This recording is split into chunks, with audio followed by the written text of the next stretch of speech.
Hello, so tip sa mga nagwa-wash dyan kanilang motor.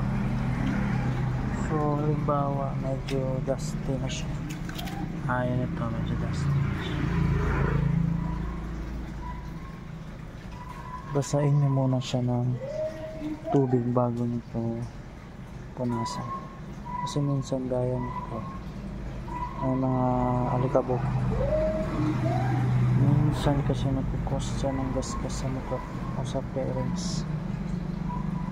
So maganda ba sa inyo? Pero make sure na hindi mainit yung makina bago kayo mag washing. Saka huwag niyong punasan kapag hindi niyo pa binasan ng tubig, kasi isa siya talaga sa nagkukos ng gasgas sa fairings niya. Okay, so itong motor na to 1 month